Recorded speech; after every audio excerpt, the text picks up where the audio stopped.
The arsenal of the Traitor Primarchs is not just a collection of guns and swords. It is a showcase of downfall, relics that once served the Imperium but then became weapons of betrayal, cursed gifts of the warp, and extensions of the character of each of the 9. There is everything here, from blades that cut not flesh but fate itself, to claws, chain weapons, and hammers that broke legions, worlds, and oaths. And in this video, we'll break down every weapon of the Traitor Primarchs, from the days of the Great Crusade and the Horus Heresy to what they fight with in the 41st millennium, already as demons, tyrants, and living legends. I'll start, of course, with Horus Lupercal, the Arch-Traitor himself. As War Master and the greatest of the Imperium's generals, he preferred weapons that showed off his incredible physical power and status. And of course, his arsenal consisted of unique artifacts that became symbols of his rise and his eventual fall. Horus's main weapon was Worldbreaker. It was a power maul, or even a mace of enormous size, capable of destroying even Imperial knights with a single blow. This weapon was forged by the Emperor himself and gifted to Horus on the day he was proclaimed War Master. And Worldbreaker was finally destroyed only after Horus's death, during the events connected to his clone. Later, its fragments were reforged into lesser relics scattered across the galaxy. Horus's second main weapon was the Talon of Horus, a massive lightning claw with a built-in combi bolter, a relic of the Dark Age of technology. And it was with this very claw that Horus killed his most beloved brother, Sanguinius, and also dealt terrible wounds to the Emperor in their final duel. After Horus's death, his people took the Talon and eventually it passed to Abaddon the Despoiler. Since then, Abaddon has used it as a symbol of his right to lead. In particular, it was with this weapon that he struck down the first Emperor's champion, Sigismund.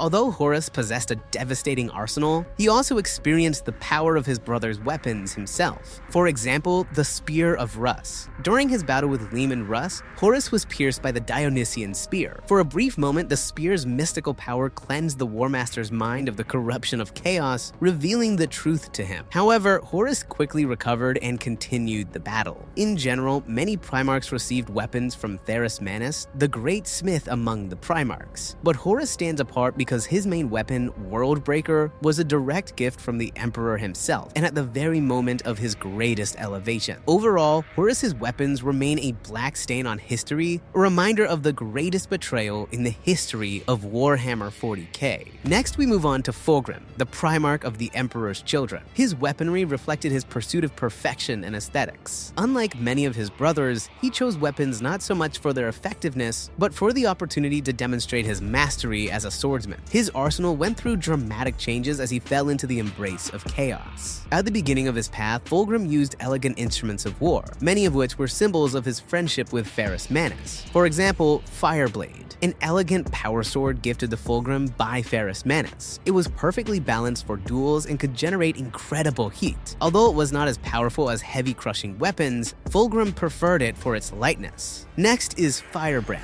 the Primarch's personal Volkite pistol. Volkite weaponry is powerful thermal beam weaponry. Like all Volkite-type weapons, it suffered from a lack of range, but its beam configuration allowed Fulgrim to maintain high mobility in battle. And of course, Forgebreaker, a massive thunderhammer that Fulgrim forged himself and gifted to Fᴇᴜ-Manus. However, during their first clash in the forge, Fulgrim temporarily took the hammer back, using it to stun his brother before escaping. Well, the next weapon he used was the Instrument of his Fall. A key moment in the Primarch's fate was the discovery of the Silver Blade of Laair in the ruins of Xenos on the planet Laren. This sword contained a demonic entity. Fulgrim set aside his faithful Fireblade for the sake of this weapon, not suspecting that a powerful demon of Slaanesh was bound within it. The demon began whispering to the Primarch, playing on his insecurity and inflating his arrogance. And it was with this very blade that Fulgrim ultimately beheaded Fᴇᴜ-Manus on Istvan V, although at that moment Ferris was fighting against him with the reforged Fireblade.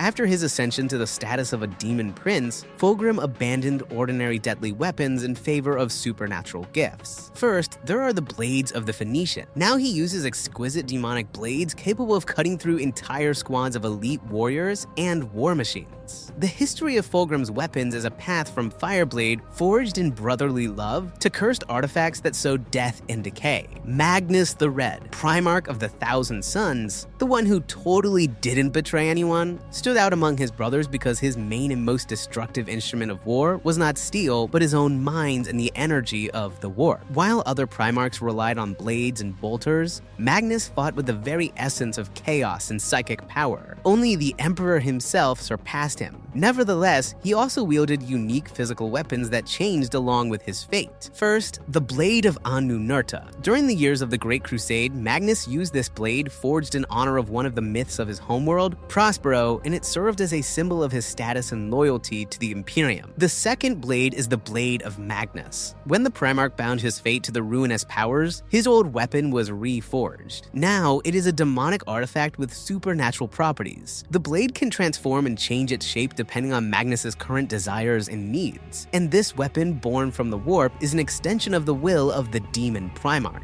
Magnus took the idea that a Primarch is a living weapon to an entirely new level. Unlike brother smiths such as Fᴇᴜ or Vulcan, Magnus paid far less attention to what he held in his hands. His true power lay in his magical abilities, so discussing his physical arsenal is secondary compared to his talents as a psyker. He focused on the power of will. It is interesting to note that even a being as powerful as Magnus could not always withstand the brute force. The annals of history mention that the Dionysian spear of Leman Russ, which always returns to its owner, helped the Space Wolves hold Magnus back and protect the Legion from his wrath. Oh, and yeah, Magnus did betray after all. But moving on to Perturabo, or Peter Turbo. He is the Primarch of the Iron Warriors, and he's described as a living war machine, whose tactics were always a mathematically precise equation of destruction. His weaponry fully matched his nature as a master of sieges and a technological genius. And the foundation of Perturabo's combat power was the Logos. This was a unique suit of Terminator-type armor, which the Primarch designed himself based on the Cataphractii pattern armor. The armor combined incredible durability with advanced command and control systems, allowing Perturabo to direct sieges with perfect precision. It contained the Logos system. This complex had a teleportation beacon built into it for rapid regrouping and a pair of wrist-mounted shrapnel bolters. These bolters were capable of firing thousands of rounds per second, literally tearing through enemy ranks. And it was to Perturabo that Forgebreaker passed, which I already mentioned a little earlier. Unlike many of his brothers, Perturabo did not have a specific personal melee weapon that he used throughout the entire Great Crusade. Often, he used whatever was at hand. However, later he became the owner of one of the most famous artifacts. This is, yes, that same Thunderhammer of colossal power, which was forged by Fulgrim and gifted to Phérismanus. After the betrayal on Istvan V, the hammer, originally created as a symbol of brotherhood, was handed over to Perturabo. History remembered this as a cynical insult, or perhaps a calculated gesture, since a weapon of creation had turned into an instrument of betrayal. Perturabo's weaponry emphasized his role as a coordinator and destroyer. Thanks to the Logos system, he could suppress the enemy with fire without entering prolonged duels, and after receiving Forgebreaker, he added crushing close combat power to his technological might, capable of shattering mountains. Interestingly, Perturabo, being no less talented an engineer than Phérismanus, focused on creating integrated systems rather than just individual blades. Konrad Curze, known as the Night Haunter, had little love for the standard weaponry of the Imperium, preferring tools that served not simply for killing, but also for intimidation and torture. He was one sick bastard. His arsenal was just as dark and cruel as he himself was. Curze's most famous weapons were his vicious lightning claws, which received the names Mercy and Forgiveness. These paired claws were not simply tools of slaughter, but symbols of the very essence of the Night Haunter. However, most of Curze's equipment was eventually confiscated by Imperial forces. Because of this, the Legion of the Night Lords had to forge duplicates for their Primarch. He also had throwing weapons. Unlike his brothers, Curze practically did not use bolt pistols or other standard ranged weapons. Instead, he had the Widowmakers, throwing blades with razor-sharp sharpening. As expected, they were designed more to maim and disfigure than to kill instantly. This allowed Curze to prolong the suffering of his victims. His armor is also known, the Nightmare Mantle, and this armor was the embodiment of horror. However, it did not possess absolute protection against the weapons of other Primarchs. During the clash with Lionel Jᴜsᴛ, the Nightmare Mantle could not withstand the fury of the Lion Sword, which pierced Curze's armor. But yeah, enough about this sick bastard. Moving on to another sick bastard. Angron's arsenal, the Primarch of the World Eaters, was so vast that, according to chroniclers, it could have filled an entire museum. His attitude toward the instruments of war was inseparably tied to the harsh traditions of Nuceria, well, meaning his homeworld. Gladiators tied weapons to their forearms and never touched them again if they broke or fell to the ground. Angron's most famous weapons before his fall were a pair of monstrous chain axes, Gore Father and Gore Child. The teeth of these axes were made from the jaws of legendary Mica dragons. The power of these weapons was such that they sliced through enemy armor with the ease of air, not even paper. Both axes were seriously damaged when Angron used them to literally carve his way out from under the rubble of a collapsed building. Gorefather was abandoned by the Primarch, while Gorechild was picked up and restored by his captain, Karn the Betrayer, who still fights with this axe in the 41st millennium. After his transformation into a demonic entity, Angron received a new, even more destructive method of destruction. And the first is Spine Grinder. Oh man, what names they have. This is a massive chain axe created by the priestesses of the Dark Mechanicum. Interestingly, the Primarch killed the creator of the weapon immediately after receiving the gift because he had not spilled blood in the name of Khorne. The second weapon is Sami Arias, a twisted blade with a terrifying history. Originally, it was a demon of Slaanesh who boasted about his skill in swordsmanship. In a rage, Angron beat the demon with an ordinary iron bar, after which he imprisoned its essence in that very piece of metal, turning it into a blade of incredible cruelty. Angron's weapons emphasize his nature, the embodiment of pure, completely unrestrained rage. We move on to the arsenal of Mortarion, the Primarch of the Death Guard. His arsenal is just as dark and frightening as he himself is. His weapons are not just instruments of war, but symbols of plague, despair, and his eternal opposition to the will of the Emperor.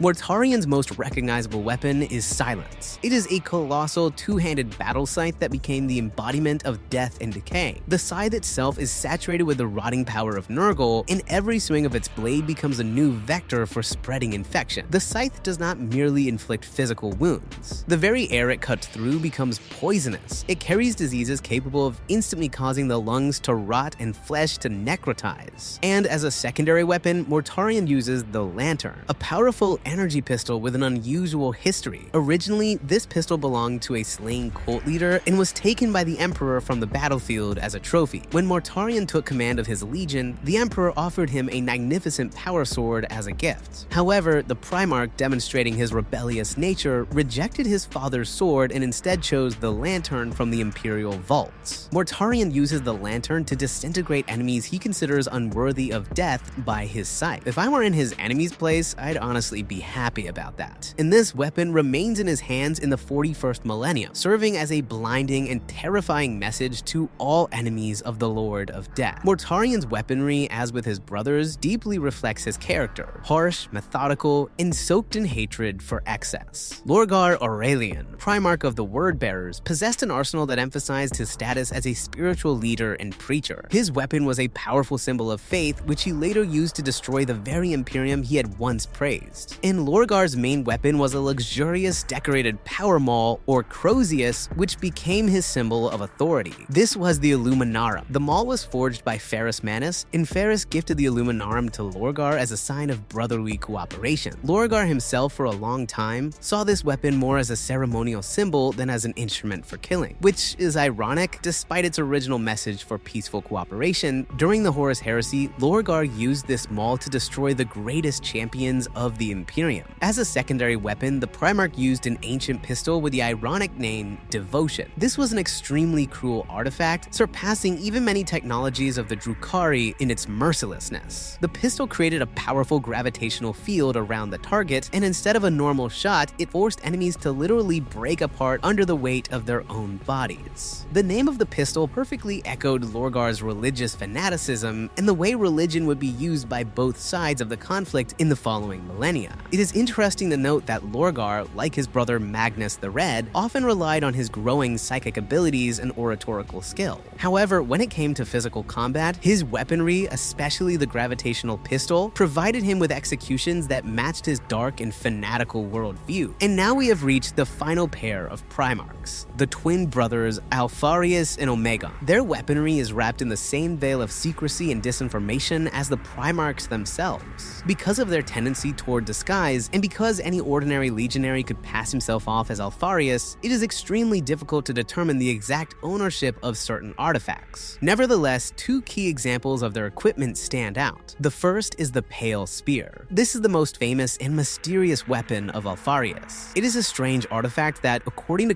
common belief, has Xenos origins. The spear is capable of splitting into several segments, and its blade can phase, meaning it can partially disappear from reality and appear again. Wounds inflicted by this weapon do not bleed. Instead, they become surrounded by a strange smoky vapor, and the victim's body begins to dissolve, as if it is being erased from reality itself. Yeah, this is definitely Xenos Heresy, and it was with this spear that Alpharius entered his final duel against Rogel Dorn at Pluto, where he was struck down by the chainsword Storm's Teeth. The twins, as well as many high-ranking officers of their legion, often used rare plasma weaponry known as Hydra Spite. Unlike standard Imperial plasma pistols and rifles, this artifact never overheated and never misfired. The use of this weapon emphasizes the Alpha Legion's access to the most advanced and forbidden technologies, unavailable even to many of their brothers. The main difficulty in studying the twins' arsenal was that the entire Alpha Legion acted as an extension of their deception. Reports about the weaponry of the Alpha Legion often contradict each other, because the Legionnaires used identical equipment to completely confuse the enemy. The arsenal of Alpharius and Omegon is an instrument of disorientation, where the true nature of the weapons is hidden just as much as their true goals. And if you're interested in the weapons of the Loyalist Primarchs, then check out my previous video.